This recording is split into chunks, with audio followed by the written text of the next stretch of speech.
Welcome to White Regis TV film review and preview. I'm Andrew Wright. 2 weeks ago, Spider-Man Brand New Day was released in cinemas. The film is the 38th film in the MCU and the 4th Spider-Man film in the MCU. The film stars Tom Holland, Zendaya and Jacob Batalon reprising their roles from the previous films and are joined by Jon Bernthal, Mark Ruffalo and Sadie Sink. The film revolves around Peter Parker trying to protect New York on his own as Spider-Man when his encounter with a telepathic threat coincides with his powers dangerously evolving. So I finally had the chance to see the film last weekend, and I absolutely loved it. It's got strong performances, sharp writing and directing, and it redefines what is possible, not just for a Spider-Man film, but for a comic book film. And so I was really good about it. I gave the film 5 stars out of 5. It is currently my top film of the year so far. Spider-Man Brand New Day is in cinemas now.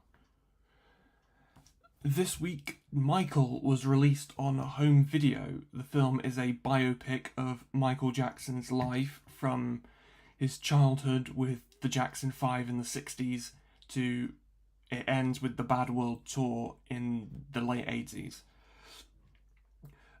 So the film stars Jackson's nephew Jafar Jackson as the Icon alongside Coleman Domingo, Nia Long, Laura Harriet and Miles Teller. So I watched the film for the first time this week, and the only thing I sort of knew about it was that the critical reaction was that it very, there's an elephant in the room that it ignores Jackson's troubles and the accusations in '93 and so on. And so what I felt about the film is that it does feel like a greatest hits montage. And I felt that Jackson was portrayed as a sympathetic, neurodivergent individual who frankly never got the help he desperately needed, because the film portrays him as someone who's in desperate need of help. But otherwise, I liked the film more than I thought I would. The soundtrack and the musical performances are quite good. So I gave the film 3.5 stars out of 5. Michael is on home video now. Also released on home video this week was Project Hail Mary. The film stars Ryan Gosling and Sandra Hüller and revolves around middle school science teacher Ryland Grace, who wakes up aboard an interstellar spacecraft with amnesia.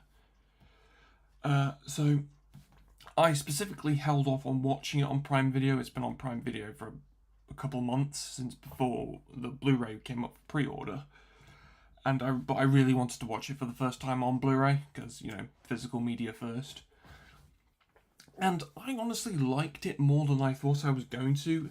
The film is a brilliant throwback to, 60s sci-fi. As well as reminiscent of films like Interstellar, Arrival, and, even the kind of bad film Passengers. Yeah. And, Project Hail Mary is actually funnier than you'd think it would be, and than you'd expect.